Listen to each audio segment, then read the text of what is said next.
Olá, estamos iniciando mais um Cidadania. Eu vou entrevistar os senadores Armando Monteiro Neto, do PTB de Pernambuco, e o senador José Pimentel, do PT do Ceará. O tema da nossa conversa será o Plano Brasil Maior, recentemente divulgado pelo governo federal, com o objetivo de fortalecer nossa economia e combater o processo de desindustrialização.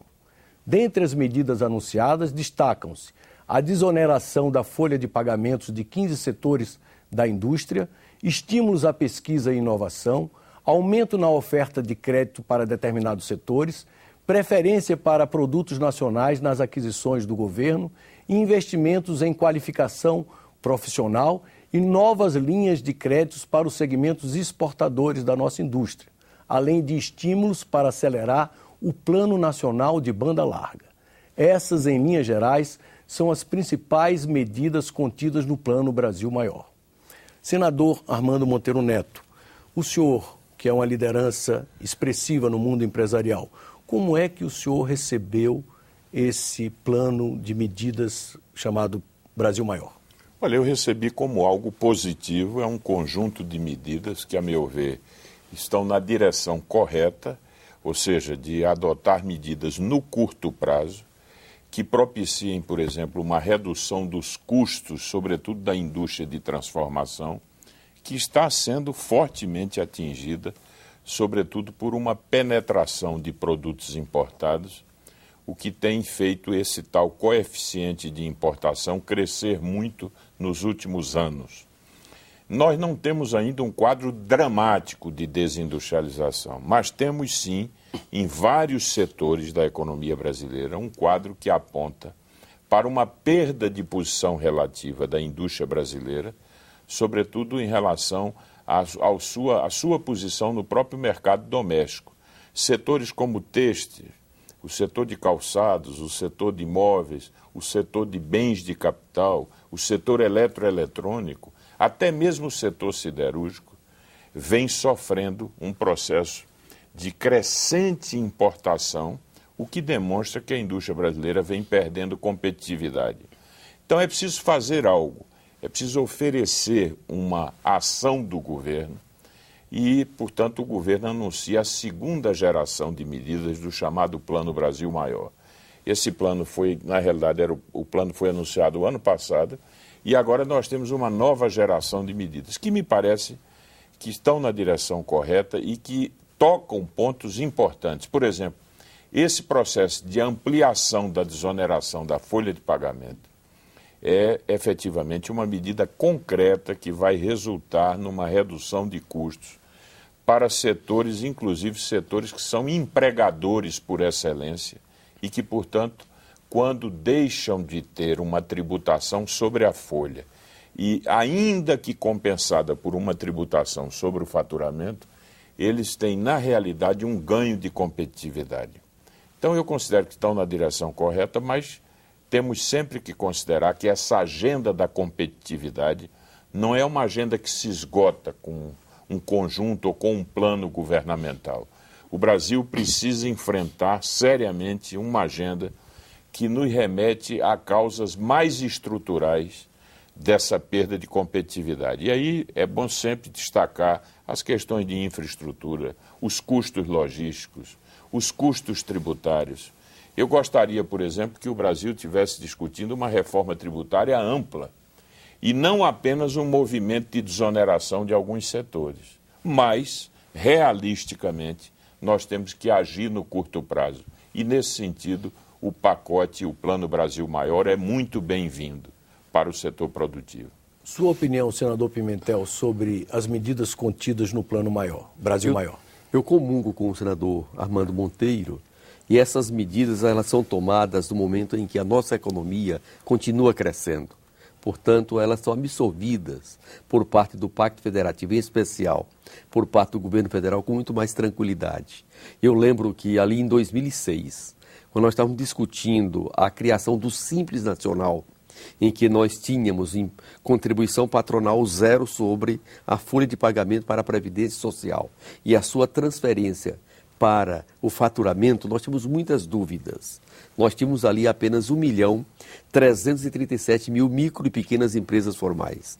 Concluímos aquele ciclo. O Armando, na época, estava conosco lá na Câmara Federal e colaborou muito nesse debate. Hoje, nós temos 6.200.000 micro, pequenas empresas e empreendedores individuais.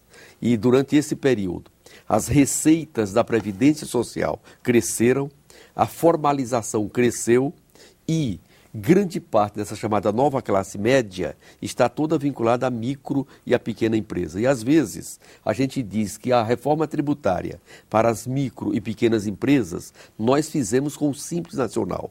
E para as empresas do lucro real e do lucro presumido, que é o que nós começamos a fazer agora, o Plano Brasil Maior, na sua primeira versão, alcançou apenas 2 setores, aliás 3 setores da economia, que era o setor têxtil, o setor calçadista e também de tecnologia da informação, agora ampliou para mais 15. E essa experiência do governo federal, juntamente com o setor produtivo, envolvendo as centrais sindicais, representando os trabalhadores, as entidades dos empregadores, tende a crescer. Eu lembro que nesse esforço entre o capital e o trabalho, nós tivemos agora, no início de abril, um grande contrato firmado entre a construção e o setor dos trabalhadores desse setor, no sentido de ter um trabalho mais decente. E, ao mesmo tempo, o Plano Brasil Maior, ele trabalha fortemente a questão do setor de exportação, que nós precisávamos intensificar esse segmento. Eu diria que um dos grandes setores em que a indústria de transformação foi prejudicada foi exatamente na pauta de exportação. Se nós observarmos o que nós tínhamos de exportação ali até 2005, até 2006 para hoje, teve uma diminuição significativa e, consequentemente, as importações. A questão do crédito, o custo do dinheiro, é um outro fator inibidor para a indústria brasileira, em especial a indústria de transformação, porque precisa de capital de giro e capta principalmente no mercado nacional. E ali tem um conjunto de medidas para reduzir a taxa de juros. Tinha um outro fator que também nos preocupava muito, que era a questão da garantia, a necessidade de ter um fundo de aval para estimular principalmente o setor de exportação, estimular outros setores da economia, e o Plano Brasil Maior também resolveu atender para isso, criando uma agência garantidora de crédito para unificar vários fundos que estavam setorizados, sem comunicação entre eles. E é evidente que o Plano Brasil Maior, a sua segunda versão, veio para o Congresso Nacional através de 2 medidas provisórias, que a medida provisória 563 e a 564, e aqui, nas 2 casas, na Câmara e no Senado, nós iremos aprimorar a partir de um conjunto de informações que vem pelo setor produtivo, que vem pelos trabalhadores, com as emendas apresentadas pelos congressistas, para que a gente possa aprimorar cada vez mais essa matéria. Senadores, uma das principais medidas do plano é exatamente a desoneração da folha de pagamentos das empresas, não é? Desses determinados setores. E essa medida especificamente tem recebido muitas críticas, inclusive aqui no Senado.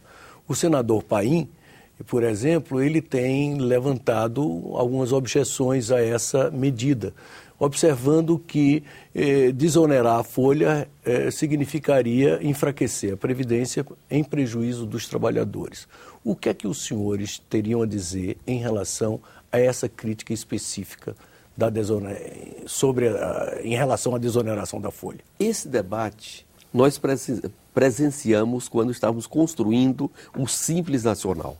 Eu lembro de uma série de audiências públicas aqui no Congresso Nacional, fizemos uma série de audiências nas Assembleias Legislativas, no setor produtivo, com os trabalhadores, e tinha muitas preocupações sobre isso. Passados 6 anos da implantação do Simples Nacional, e já tínhamos a experiência anterior do Simples Federal, que era um pouco mais limitado, nós hoje temos uma outra visão. A Previdência Pública Urbana, que é a contributiva, que lá em 2007 precisava de 15 bilhões de reais ano para fechar suas contas entre o que a gente arrecadava nesse setor e o que nós pagávamos. Nesse 2011, a Previdência Contributiva Urbana teve um saldo positivo de 14 bilhões de reais. Ou seja, entre o que nós pagamos e o que nós recebemos, sobrou 14 bilhões de reais. Cobrimos 15 e ainda sobrou 14. Em outras palavras, teve uma arrecadação superior de 29 bilhões de reais.